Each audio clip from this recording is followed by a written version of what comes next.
Greetings and welcome to the Transform Podcast. This is episode 64. I'm your host, Christopher Anastasio, and today is Tuesday, June 7th, 2022. Welcome back, guys, to the podcast. Super excited to have you guys back on board this week for episodes 64 and 65. As I usually like to do, quick plug for last week's episodes, if you get a chance to check them out. In 62, we talked about improving two-way communications in terms of the way you might communicate to your staff or to your team, how you can sort of speed that up and use, let's say, audio transmission to get the word out quickly, to kind of express yourself in the sort of loosest bound sort of way. But then on the flip side, as you receive communication, the best way for you to receive it usually is to receive it in written form. Allows you to very quickly digest and synthesize information that you're probably getting from multiple sources and multiple angles, being the business owner or being the person who's running the team or whatnot, running a marketing team, whatever the case may be. So that's episode 62. 63 actually gave you guys an update on one of the TikTok tactics that seeing some success with in terms of views and likes and response and engagement. And that's the green screen effect. Really fun if you guys aren't on TikTok. If you are, you probably know what I'm talking about. But using the green screen where you can put up an image behind you in like 100 different formats. I mean, there's all kinds of fun ways to kind of play around with it.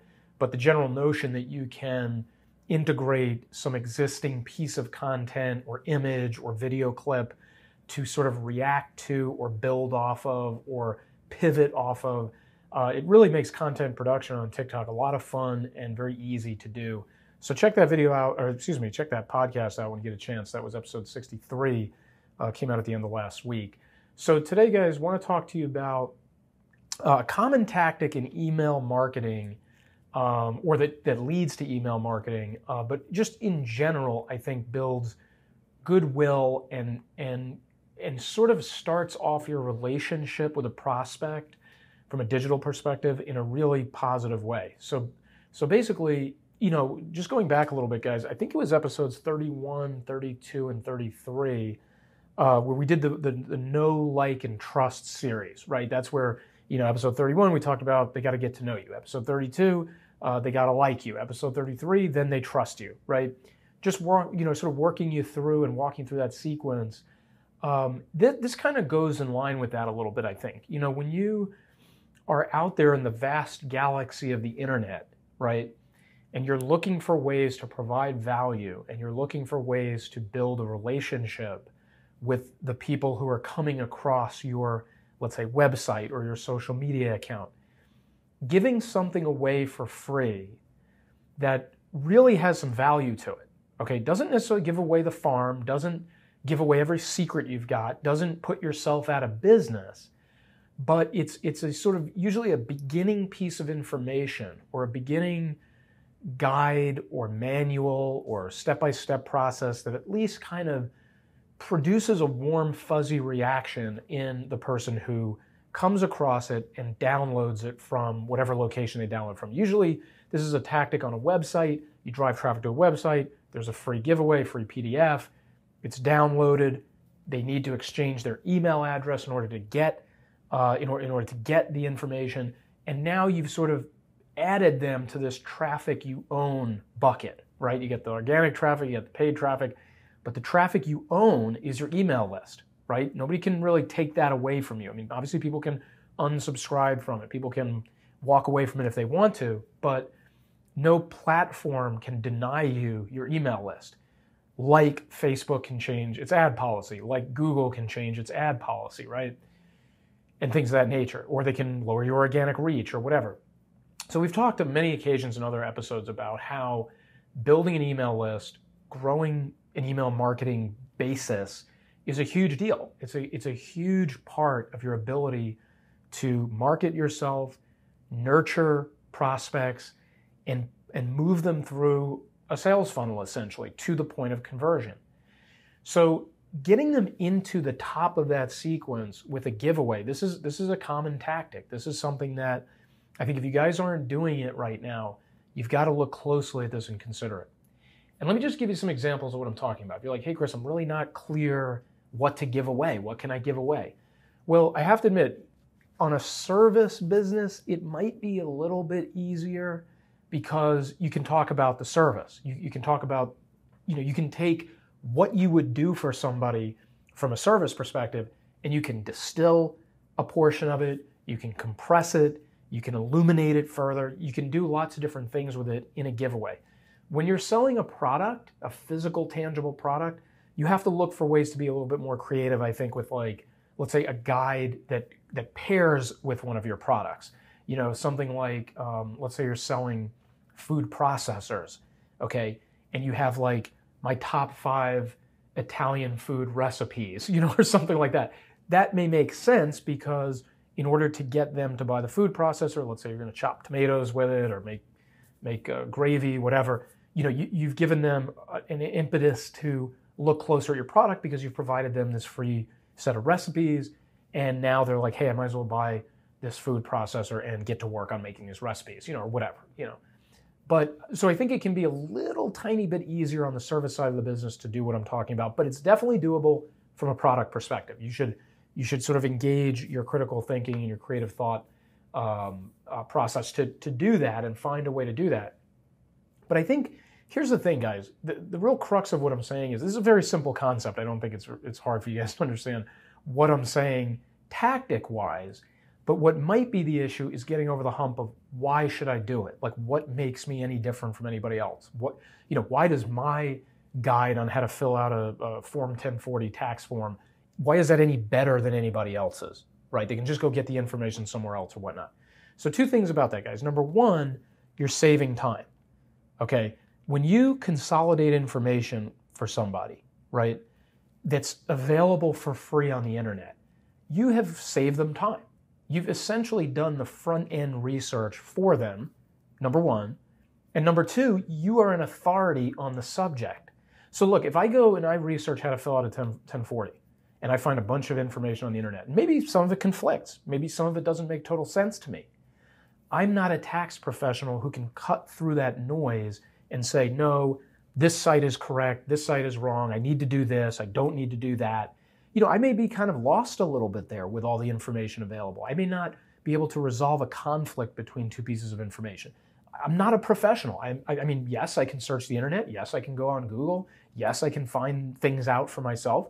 But not being an authority and maybe not wanting to spend all that time, I would appreciate coming across a tax professional's prepackaged guide that says, hey, here are some tips on filling out a 1040. Here are some pitfalls. Here are the 5 things to look for on a 1040 that might have normally escaped you. You see what I did there? I took a mundane topic, filling out a Form 1040 here, United States Tax Code, filling out a Form 1040, and I turned it into something a little more intriguing, like, oh, what are the 5 things to look for?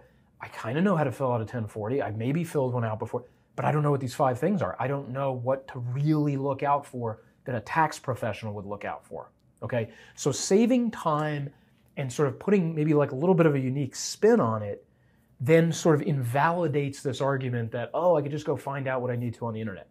Yeah, you can. You need to spend time on it. And yeah, you might not be able to find these 5 things that I'm talking about, or whatever you come up with, whatever spin on it that you put on it. Certainly the person is not going to know. Most likely, they're not going to know what those things are, and they're not going to know if they came across them during their research, right?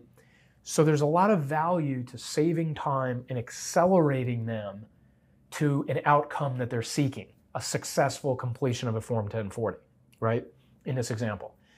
The other reason that this is a really good strategy for you guys to think about, good tactic for you to think about, is that when you say, well, there's another 100 tax professionals out there, 1,000, 10,000, whatever, who are doing the exact same thing, right?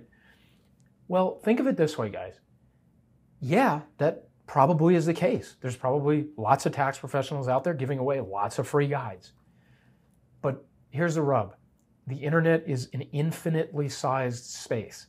There's no limit to the number of people who can hang their hat on an IP address somewhere with a website and give away a free PDF and say that they're a tax professional, right? There's an infinite amount of space for everybody. That means there's an infinite amount of space and time that a potential visitor to your site has to traverse to find the information they're looking for, right? So when they come across you and they see your guide, trust me, 99% of them don't say, well, let me go see what other guides are out there. Let me go find more tax professionals and more guides, and then I'll have 100 guides and I can read all 100 and I'll be great at doing 1040s. 99%, obviously I'm being a little facetious here with you guys, but the bottom line is 99% of the time, they come across you and your guide, that's the one they walk away with. That's the one they read, and you're the person who sticks in their mind because they walked away for free with something you gave them that gave them value, that improved their situation, that elevated their understanding of this topic, whatever that topic happens to be. So the bottom line is, yeah, there's other people giving away stuff out there, but nobody's going to look for the other stuff once they find your stuff. So the real bottom line then is like, well, okay, Chris, so what's the point? If everybody's doing the same thing and I just need to hope somebody comes by my website and gets my thing, what you're really doing is you're creating goodwill. You're building up the know, like, and trust sequence by doing this. It's not really about the information in their hand, even though in point one, I illuminated the fact that there is a practical value to it. You did save them time. You did teach them something, right? So there's definitely value there. It's not like it's an empty value that they just perceive.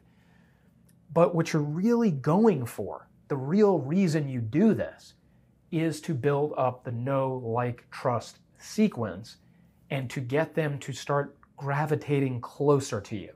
Get them to start ascribing their thoughts on taxes to you. You know, like, hey, my taxes are coming up this year. Well, if I'm going to use somebody, maybe I use the guy who put the guide out. You see what I'm saying?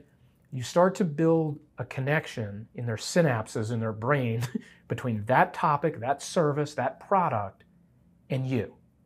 And so that's the goodwill portion. That's the mechanism you're employing by creating a deliverable, 5-page PDF, 10-page PDF, 25-page, whatever it is, right?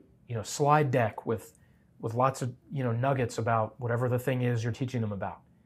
And you've created that on the front end. You create it one time and it lives forever, right? Now, maybe you got to update it sometimes. Maybe the tax code changes. Maybe you got to do a couple tweaks here or there. The bottom line is it lives forever, okay? So you take that, you put it out there. It's now permanent. It's repeatable. It's repetitive. And you've got this situation going where people are going to come by, pick it up, save time, learn something, and build goodwill with you because you extended them this courtesy, you extended them this value, okay? So this is something that we're going to talk more about it. There's lots of tactical stuff, or, how do I do it? Where do I put it? What do I say about it? There's lots of things we can talk about on this subject, but this episode really was just about opening your eyes to the notion of creating something of value, making that something of value available, driving the traffic towards that something, and then in the process of them taking it from you, now you've got the email address, now they're in your email marketing sequence, and now you're building goodwill with them and you're nurturing them towards a sale, okay? So think about that, guys. We'll definitely talk some more about it. We'll definitely come back to email marketing and doing free giveaways and stuff like that. There's a lot to go over there. But for now, we're going to leave it at this, guys. Hope everybody's having a great Tuesday. Hope everybody's week is off to a good start. We will be back probably Thursday, Friday time frame with episode 65. But definitely excited to hear what you guys think of this episode. You want to check out Pransform, look up Pransform, Facebook, LinkedIn, pransform.com on the website. And then, of course, love for you guys to follow us here on the podcast as well. But again, if you want to implement this, you have questions, you need help, we're here for you guys. We'd love to talk to you about it. I'm your host, Christopher Anastasio. I'm going to go ahead and sign off here, and I will be back with you guys later this week. Have a great day, and I will talk to you guys soon. Bye-bye.